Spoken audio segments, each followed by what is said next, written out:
मेरे भोले बाबा को। मेरी अनारी मत समझो, अनारी मत समझो, अनारी मत समझो, अनारी मत समझो, मेरे भोले बाबा को अनारी मत समझो, मेरे भोले बाबा को अनारी मत समझो।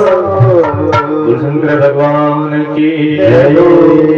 महादेव कहते हैं वहां से हम लोगों को भगा दिया गया। अब काकभूषण जी ने कहा गुरु जी अब बोले कुछ और बनेंगे। बोले कब तक बनोगे। बोले जब तक हमारा जो बनना है सफल ना हो जाए तब तक बनते रहेंगे। बोले अब क्या बनोगे।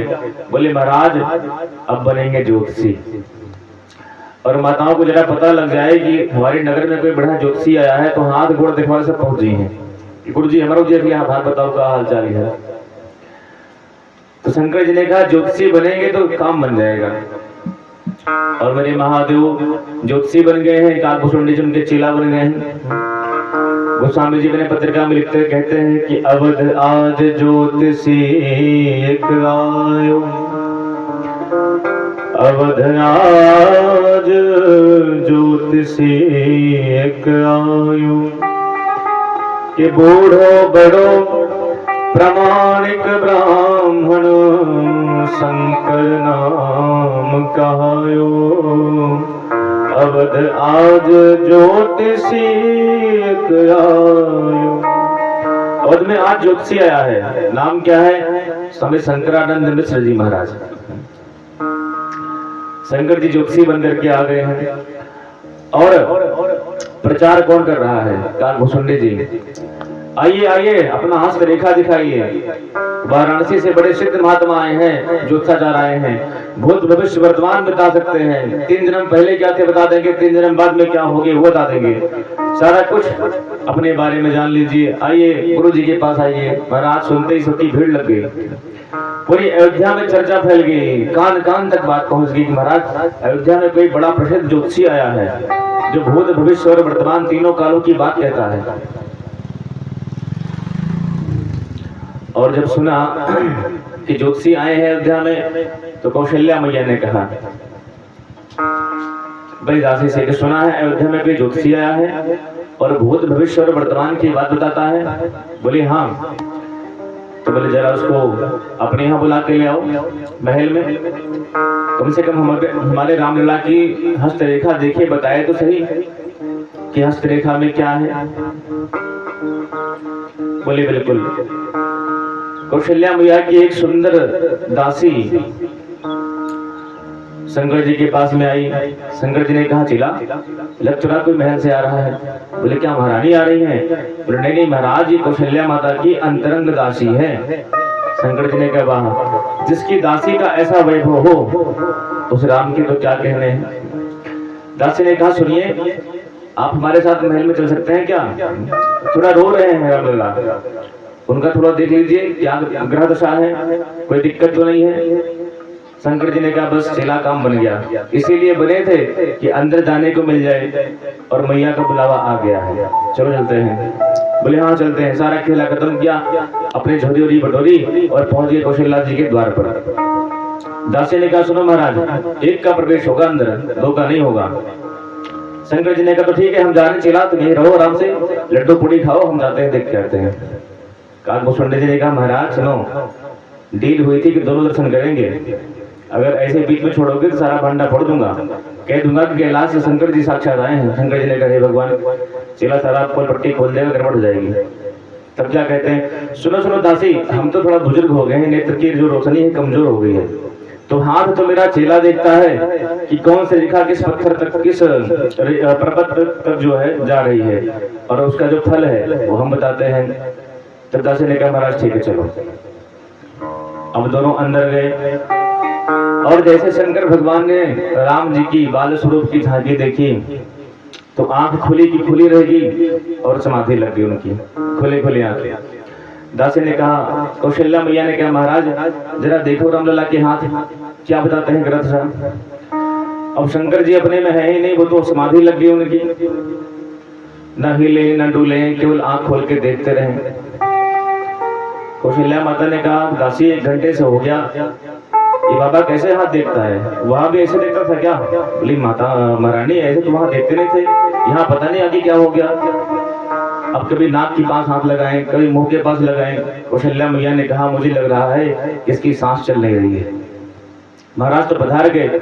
कौशल्या मैया ने कहा, हे भगवान, मेरे घर ही आके पधारना था इनको, कम से कम कहीं और जाके अपनी अंतिम सांस लेते। और जैसे ही महल के अंदर घुसे तैसे सांस लिए बंद हो गई। दासी ने हिलाया, महाराज सो गए क्या? हाँ भैया सोच लिया सब। अरे महाराज ऐसे सोचते हैं, हम तो कुछ और सोचने लगे थे। बोले बताओ क्या देखा आपने?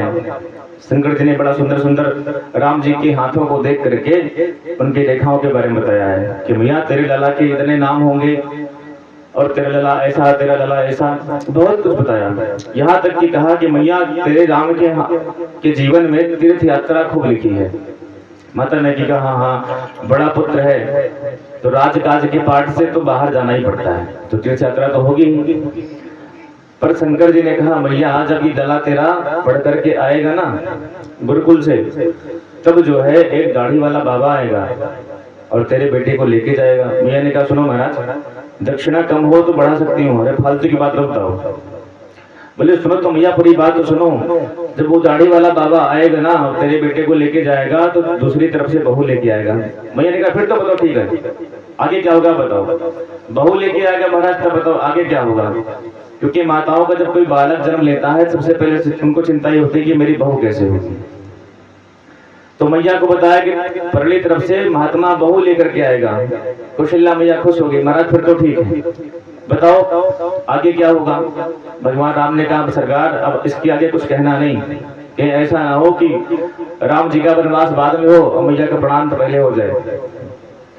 इसलिए कहा, माता अभी तो तेरा बालक जो है 6 दिन का है, फिर कभी चक्कर लगेगा तो हम फिर बता देंगे। बोले ठीक है। पर शंकर जी ने कहा, माँ मेरे जो सिर है ना, शंकर जी चाहते थे कि भगवान के चरणों में प्रणाम करने को मिल जाए किसी तरीके से। मेरे सिर में भगवान विश्वनाथ की विभूति है और यदि अपने चरणों को, अपने लाला के चरणों को मेरे सिर में रगड़ दोगी तो इसको भगवान शंकर का आशीर्वाद मिल जाएगा। मैया ने कहा ठीक है। अब जब भगवान शंकर ने कहा कि अपने राम का चरण कमल मेरे सिर पे रगड़ दो, तो राम जी रोने लगे। क्यों? वो इसलिए क्योंकि राम जी के इष्ट शंकर जी हैं और शंकर जी के इष्ट राम जी हैं। तो राम जी ने कहा, आप तो अपना प्रणाम कर लोगे मुझे, पर मेरा प्रणाम क्या होगा। इसलिए राम जी रोने लगे और दोनों ने एक दूसरे को प्रणाम किया। भगवान शंकर कैलाश पहुंच गए हैं।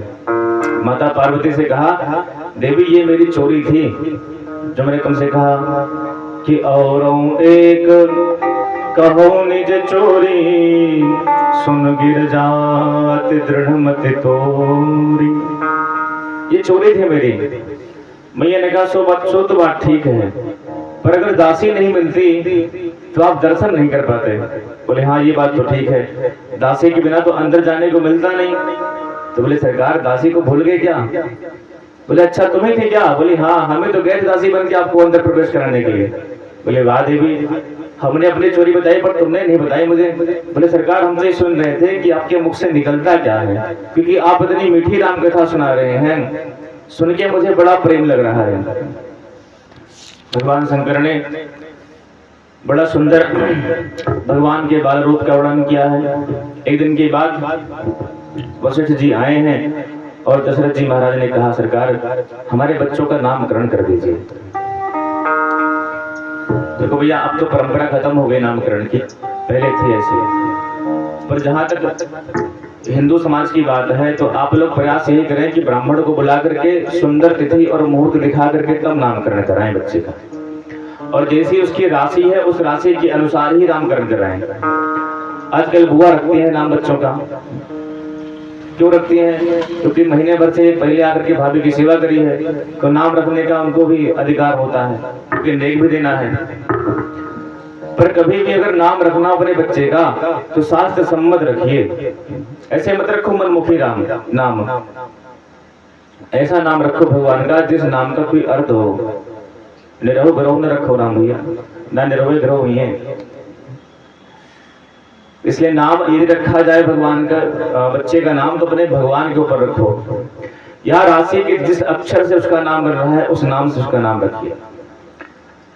पहले नामकरण परंपरा होती थी, बड़े प्रेम से ब्राह्मण लोग आते थे, स्तुति वाचन करते थे, बालक को बिठाते थे, बालक की माँ को बिठाते थे, तब प्रेम पूर्वक उसका नामकरण संस्कार होता था। पर आज जितनी संस्कृति की रेट मारी जा रही है उतना शायद ही कोई मार रहा हो, और सबसे अधिक हम ही लोग अपनी संस्कृति को विनाश करने की ओर लेके जा रहे हैं। 16 संस्कारों में केवल दो संस्कार बचे हैं, विवाह संस्कार और अंतिम संस्कार, बाकी सारा खत्म। इसलिए बहुत न कर पाए तो कम से कम नामकरण संस्कार, अन्नप्राशन संस्कार ये तो करवा लिया करें। बच्चा 3 महीने का हुआ नहीं कि माताएं बहनें उसको दाल रोटी चावल सब खिलाने लगती हैं। हमारे बेटवा दाल सब्जी खाए लागे, बहने खाए लागे, तो कम से कम एक विधि विधान से उसको खिलाइए पिलाइए, तब तो उसके अंदर कुछ संस्कार अच्छे आएंगे। हमने अपने ढंग से ही वेदों को मान लिया है, अपने ढंग से ही अपनी संस्कृति को स्वीकार कर लिया है, इसलिए चीजें जो है बहुत ही बिगड़ते चली जाती है।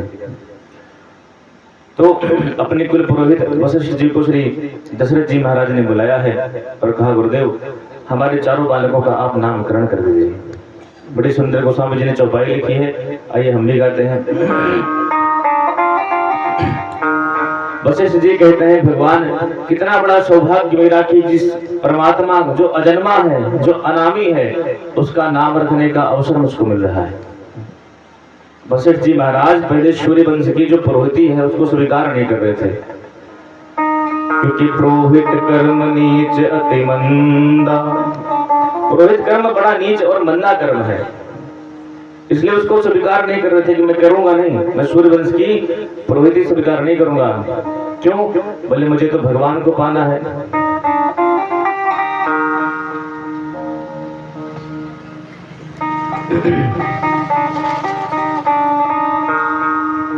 तो ब्रह्मा जी ने कहा, महाराज ऐसा है कि जिस भगवान को तुम जंगलों में जाके तपस्या करोगे वही भगवान तुमसे वेद पढ़ने आएगा, उसी भगवान के तुम गुरु बनोगे, तुमको वो गुरु कह के पुकारेगा, गुरु जी प्रणाम करेगा।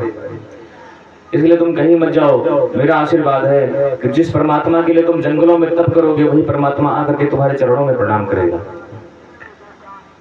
तब जब यह सुना कि हाँ भगवान साक्षात राम मेरे घर पुत्र बनकर के आएंगे, मेरे मतलब पुरोहित के यहाँ दशरथ जी के पुत्र बन के आएंगे और मुझे उनको शिक्षा देने का अवसर मिलेगा, तब श्री वशिष्ठ जी ने पुरोहित कर्म स्वीकार किया।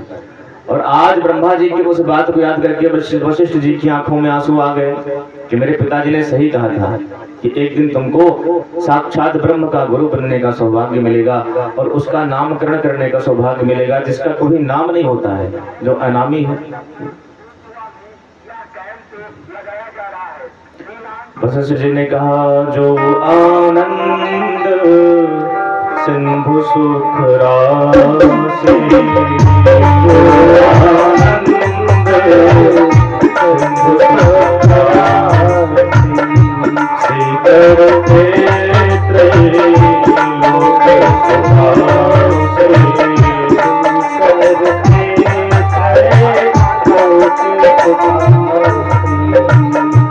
जो सुख धाम राम असनाम,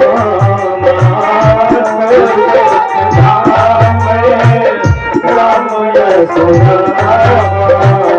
अखिल लोक दायक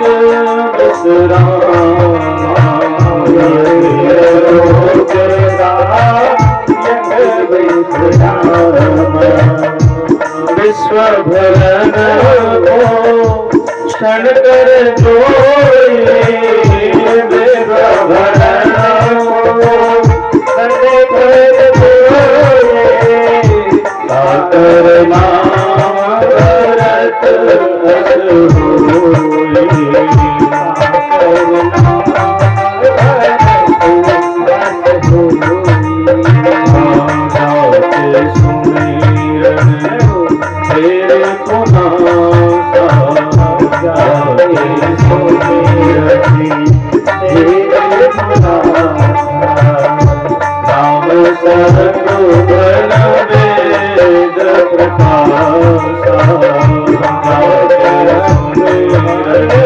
तेरे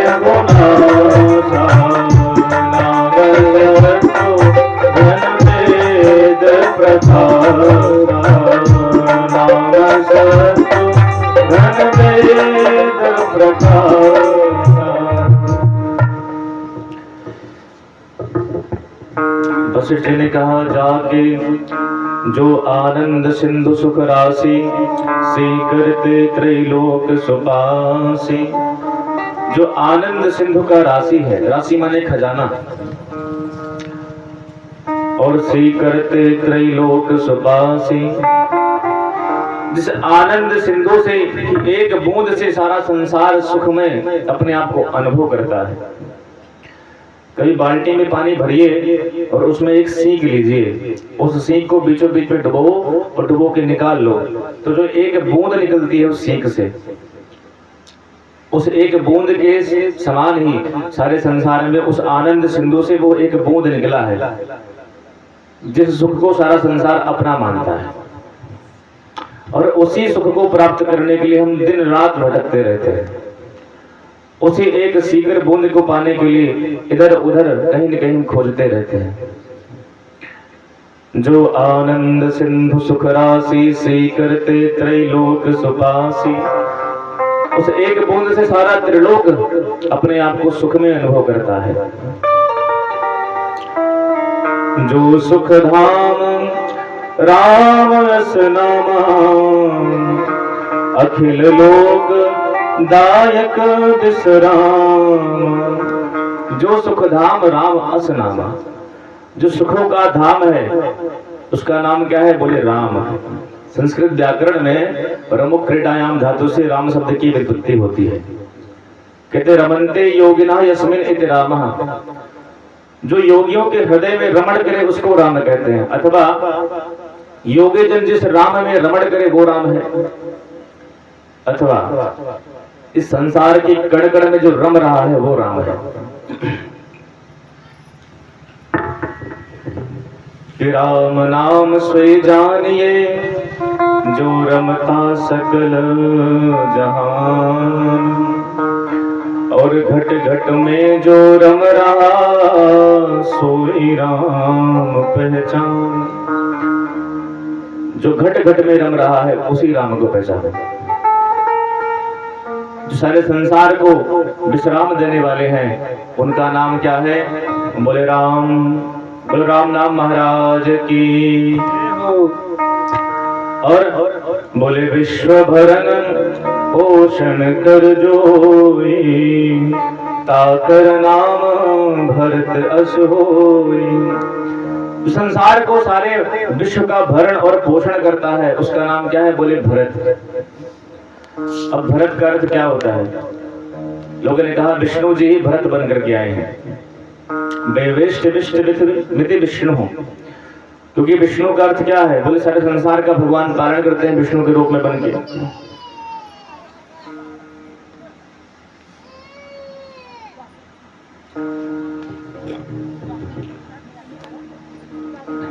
बोले तो भरत जी क्या भरते हैं भाई? किस चीज से भरते हैं भरत जी? तो कहते हैं कि शरीर को जब भूख लगती है तो भोजन मांगता है, और मन को जब भूख लगती है तो प्रशंसा मांगता है। यदि हमारी कोई प्रशंसा करने लगे, हमारे सामने बड़ाई करने लगे, तो मन बड़ा खुश होता है कि महाराज हम बड़े उच्च हैं, हम बड़े श्रेष्ठ हैं, तभी तो लोग हमारी प्रशंसा कर रहे हैं। तो मन का भोजन प्रशंसा है, लेकिन आत्मा का भोजन भगवान की कथा, भगवान का नाम, भगवान का प्रेम है। तो उस भरत जी महाराज कौन क्या चीज भरते हैं हृदय में जीव के? बोले विश्व भरण पोषण कर जोई, ताकर नाम भरत अस होई। जिसके हृदय में राम प्रेम भरने का काम भरत जी करते हैं। गोस्वामी जी कहते हैं अयोध्या कांड के अंत में कि सिया राम प्रेम पियूष पूर्ण, होत जन्म ना भरत को। मुनि मन अगम जम नियम समदम, विषम व्रत आचरत को। दुख दाहदारिद दंभ दूषण, सुजस मिस अपहरत को। कलिकाल तुलसी से सठन हठि, राम सन्मुख करत को। यदि भरत जी महाराज की कृपा ना होती तो इस सठ तुलसी को राम के चरणों में हठ पूर्वक लेके जाता कौन? भरत जी महाराज प्रत्येक मानव मात्र को राम जी के प्रेम से भर देते हैं। इसलिए विश्व भरण पोषण कर जोई, काकर नाम भरत अस होई। और जाके सुमिरन तेज पुनासा, नाम शत्रुघ्न वेद प्रकाश। ये बड़ी सिद्ध चौपाई है रामचरितमानस की। आपका कोई दुश्मन हो और उसकी बुद्धि, उसका दिमाग पलटने के लिए, अर्थात उसका कुछ उल्टे अर्थ मत लीजिएगा कि हमारे दुश्मनी उससे खत्म हो जाए, तो इस चौपाई का सम्मुख लगा करके रामचरितमानस का पाठ करें तो आपके दुश्मन की बुद्धि आपके प्रति बदल जाएगी। वो मित्रवत स्वभाव करने लगेगा, व्यवहार करने लगेगा। और यदि केवल आपने अपने मन से मान रखा है कि वो दुश्मन मेरा है, तो आपकी बुद्धि उसके प्रति बदल जाएगी, आपका स्वभाव बदल जाएगा। इतनी सिद्ध चौपाई रामचरितमानस की है। और कहते लक्षण धाम सुराम प्रिय, सकल जगत आधार। गुरु वशिष्ठ तेहि राखा, लक्ष्मण नाम उदार। ये लक्षणों के धाम हैं, सकल संसार के आधार हैं, क्योंकि शेषावतार हैं। सारा संसार इन्हीं के ऊपर टिका हुआ है। उनका नाम रखते हैं लक्ष्मण। जिसने भगवान के चरणों को ही अपना लक्ष्य बनाया, उसी का नाम लक्ष्मण है। बड़ा सुंदर नामकरण किया है वशिष्ठ जी महाराज ने कि बार हितपति जाने, लक्ष्मण चरण राम चरण अनुप्रतिमानी।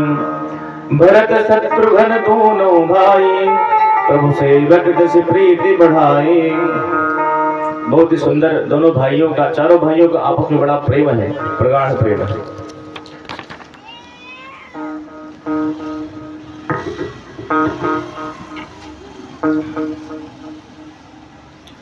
और आगे चर्चा करें। सुना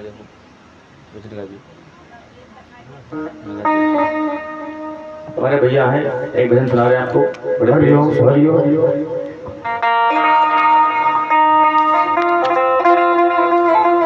बोली सच्चे दरबार की जय हो। तेरी बन गई है, तेरी बन गई है, वो तेरी बन गई है, तेरी बन गई है राम घोड़े गाए से। तेरी बन गई है राम घोड़े गाए से, तेरी बन गई है राम घोड़े गाए से।